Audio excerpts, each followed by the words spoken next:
Now, the rest of the story.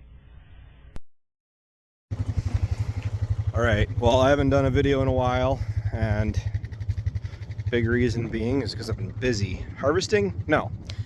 And as you can see, we got one big old long tube of fodder bales. We ended up getting 30 acres done, and actually about a third of that piece that's been harvested so far has manure on it already. We went through, it was like midnight by the time we got done. We actually ended up making, and you can't see the other row, we wrapped 100 bales of fodder at the home farm for me.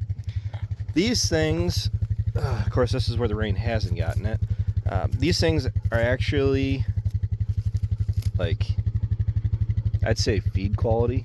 A lot less tar spot in them than we've had in previous years. Tar spot really just didn't hit us that hard this year. But a lot of leaves. It was made with that coon baler.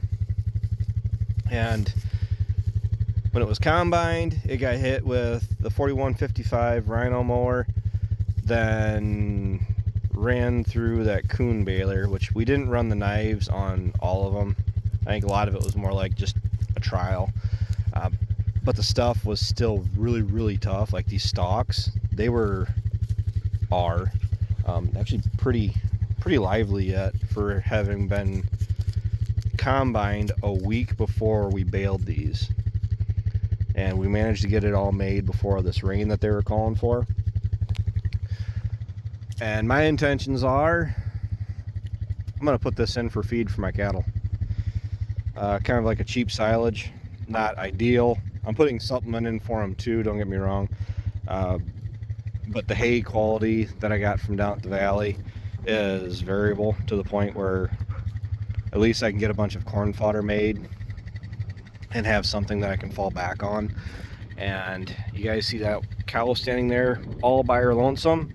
That is the beginning of my fall calving season. It's also the beginning plus the halfway point of my fall calving season. I only had 2 calves due this fall, and luckily enough, that one is a heifer. I got a tagger. I gotta give her probiotics, and she might get a shot here. I really should probably put some iodine, like treat her belly button. But no, as far as harvest goes, it is October 25th. And we just got an inch of rain last night, plus a random bunch of smaller chances here for the next 2 days. We really didn't get going really hard on harvest last year until the 1st November. And granted, I have 100 acres of soybeans that need to be harvested yet, right? My replant beans were 20% when I went to try to harvest them. So we left them and went and tried some corn. And the driest corn that we can find up to this point was 25%. Well, 25% when you take it to the river is a heck of a drying charge. So that was over a week ago now. And I'd say for how things were looking, I mean, what is today? Thursday? I gotta go. This is calf 1 of 2 that I'm expecting this fall. And probably, well, I'd say I guess it's a good thing because she isn't the one I was actually watching. I thought the other cow was closer to calving before her. But as you guys can see, we got a little blue tag. So we did get a little heifer. And nice looking mama. She's actually on my list of cows to keep calves out of. So I'm grateful for that. I'd be really happy if I could get another heifer out of the other cow. And I wouldn't have to deal with any bull calves, because only having 1 bull calf to sell next year doesn't do me much good.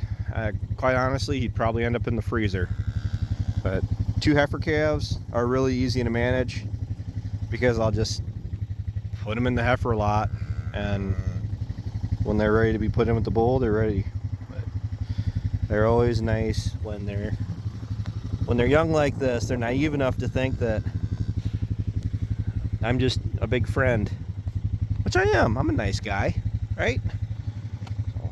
I just don't want you getting towards that fence there, babe. Come on. she had her, and then she had her up in the corner, and I've had issues before. There's actually a little hump right there, and the fence is on the back side of it, and I've had cows lose their calves underneath the fence, and not like it's gonna hurt them as long as I catch them, and I've just had to shush them back underneath the fence.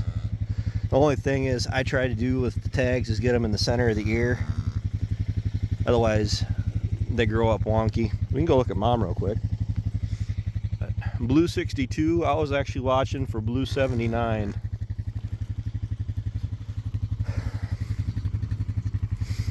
She is a nice looking cow, and I'm just glad I'm getting the red herd aspect of my life down. Definitely, maybe not 100% red Angus, but at least I'm going for the red cattle for the most part. Somebody called me out on that. Well, they can be red Angus if they have some white on their udders. Come on, babe. And yeah, I'm all for with you there. I'm not arguing that.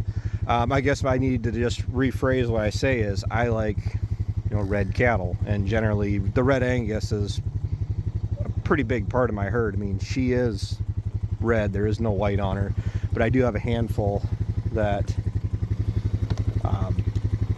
do have just a touch of white on their bellies. But simple shot. That was close. Nothing major. And something I've started doing, it's a probiotic paste where you just shove it in the back of their throat, and I actually just started doing this year. Compared to what we've done in the past, I mean, it's not like I've had bad luck.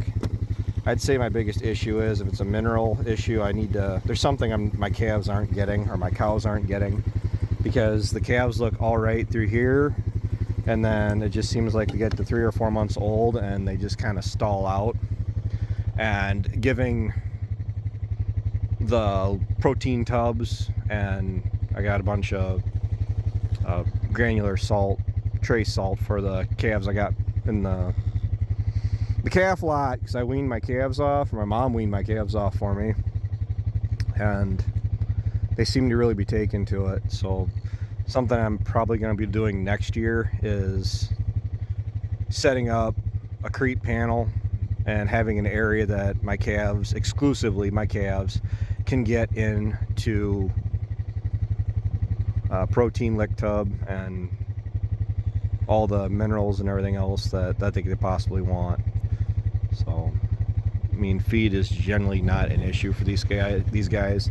Granted, it's like a 3-acre pasture that we're in. Not a whole lot of grass, but I generally keep plenty of feed in front of them, and especially over the summer too, after the calves been born, a steady supply of fresh green grass is pretty easy to do. So luckily for her, she isn't going to be getting weaned off until probably June, would be my guess. I mean, I'm not in a big rush. I'll figure it out as we go. But that's the farthest she's ran all day, because she's been up there up until about 10 minutes ago. But she's up, she's running, it's not raining, and hopefully we get one more healthy calf and I can say I'm done fall calving for 2023.